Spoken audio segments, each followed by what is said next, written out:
I do want to talk about something though about there was a comment I thought was interesting. LeBron was on a podcast or a show, and he talked about Giannis would have scored 250 points back in the 70s, and I laughed because I thought no, because they'd foul him and he can't hit free throws, so it wouldn't work. But it's interesting because I grew up with the 70s basketball and I loved it, and I do think sometimes the players since 1973 have grown half an inch. The NBA was big and athletic then. Now, nutrition's better, travel's better. But I didn't love LeBron saying that. I was like, LeBron, Wilt and Jerry West played in the 70s. Dr. J played in the 70s. Bill Walton played in the 70s. I don't know why. It didn't bother me, but it was one of those, I heard it and I thought, no, Giannis may have averaged 40, but he can't shoot. Like he can't shoot. What did you make of that comment and your thoughts about generational comparisons? Well, for that exact reason, like you mentioned, the size, if it was not just size back then, spacing was poor back then. And Yeah. in general, like Giannis would have been running into a lot of bodies. That said, I firmly believe Giannis would have averaged 40, 45 Yeah. if he played in that era, just simply because it would be like a man amongst boys in terms of the athletes that he'd be competing with. A couple things. I don't see any point in comparing era to era in general. I mean, like we talk about the 70s like it was not that long ago. That's 50 years ago now. It's a half century ago.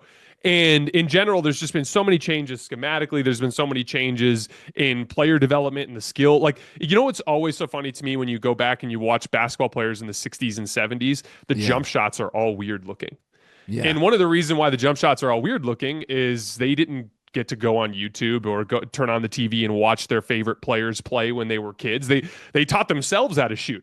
Everyone today kind of shoots more or less the same type of jump shot. Yeah. And some people look weird, but most people shoot the same Same sort of with jump shot. same with golf swings, by the way. The unique golf swing is over.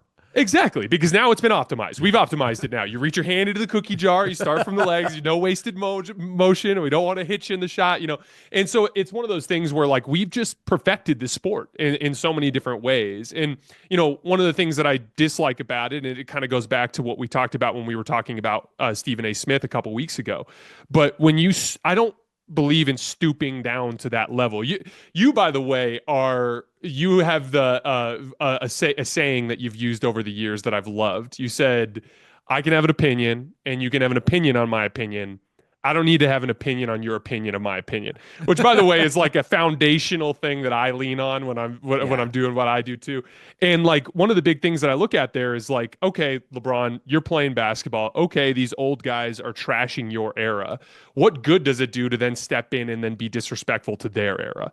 That doesn't serve a purpose, in my opinion. It kind of is, it's stooping to that level. It doesn't forward the conversation. And like from that standpoint, I feel like LeBron is just shouldn't be the guy sending that type of message that he's trying to send. That said, like I think in general, LeBron's just sick and tired of getting criticized by like the MJ clan, the throwback, like the old league was better type of clan. And I think he's just sick of it. And I think he's acting out. Yeah. Yeah. The it's I had a commentary this weekend that I do essays on Sundays, most Sundays. And we were talking about lead management over load management. And I like SGA, Ant, and Tatum. They play the regular games.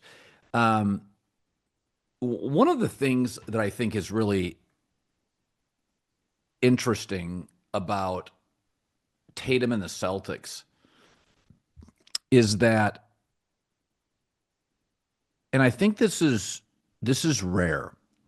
So when teams win a championship, so OKC and Houston and Cleveland, I mean, these teams this is the old Derrick Rose Bulls. Like when you get the combination of really good team playing hard, you win 60 games. I tell you, I watch Boston and they'll have a guy missing every night. Drew Holiday's got a bad finger, Porzingis. I'm telling you though, Jason, that team plays their arse off. They play hard and they coach hard. Like Missoula is still barking. It's very rare. Once you get the ring, generally you pull back. Everybody does rotational stuff. Like, okay, it's your night off, your night off. Their depth Peyton Pritchard. The other night I'm watching Hauser jack up threes. I'm like, Jesus, man, Horford can still play. I said it last year and I'll say it again. I just I don't remember an NBA team that deep. Like Denver a couple years ago with their title, when they had everybody, KCP, Brown, that team, you're like, okay, they got 8 dudes that I trust to hit a shot. And then quickly, quickly all the aprons, they're moving off guys. I know everybody likes Cleveland and OKC. I don't think anybody beats Boston because there is no switch they need to click. They're intense. I mean, I'll watch them play. They will jump out to huge leads against the Knicks in the first quarter. They will go toe to toe. They'll go into a bad team and blow them out. It'll be 40-24 early. Do you think they stumble? I mean, what is your take on them? Sorry to interrupt this great video, but please remember to like and subscribe. Thank you. Now back to the video. So I think that they're vulnerable in the same way that everybody in the top tier is vulnerable to a certain extent. Cleveland has started to show some limitations over the course of the last couple of weeks too. I don't think anybody's unbeatable, but I have never wavered from Boston as my favorite this year. You've been really keyed in on this lately, and I think it's really smart, which is that there is a difference between a rotation of a bunch of young 20-year-olds navigating the NBA season versus a bunch of dudes in their late 20s and early 30s. It's a fundamental difference in just the level of urgency every single day. I think there's the obvious talent conundrum they present to teams, which is they just have way more good players than most teams do.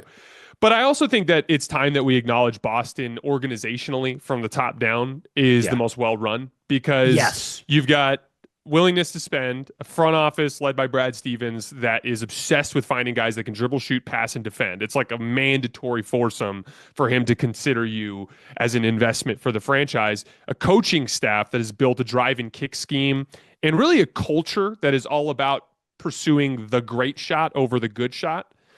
And then you've got the players that are all bought into it. And it's from the top down. And one of the reasons why I think that's so impressive, one of the ways that manifested, I thought, was that ass kicking that they delivered the other night without Jason Tatum. You get a group of guys without Jason Tatum going on the road into Phoenix against a really good Suns team that was playing good basketball. Not a really good team. I watched that game. But they were like, I think 4-1 in the previous 5. Yeah. The Suns are the classic, like, we're going to try hard for a week or two, but then we realize we don't have enough horses, so we just let go of the rope.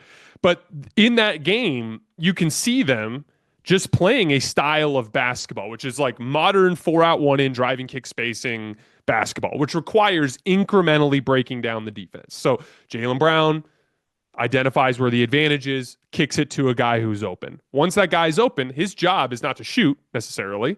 His job is to drive the closeout, to get past the guy going at him, draw another helper, and you incrementally break down the defense until you get these unbelievable wide open shots. And what was so funny about that game is it was almost like, oh, Tatum's out. We're not going to be able to lean on individual greatness as much tonight. Let's play Celtics basketball. And that's the key. They have Celtics basketball separate from Jason Tatum.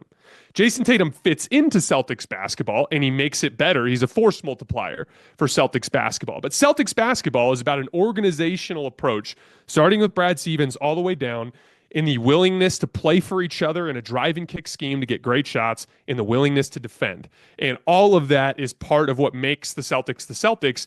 And that's you want to know why a team has sustained success?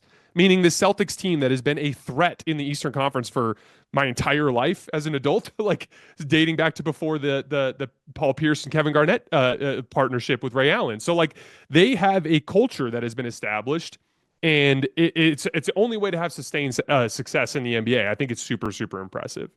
Yeah.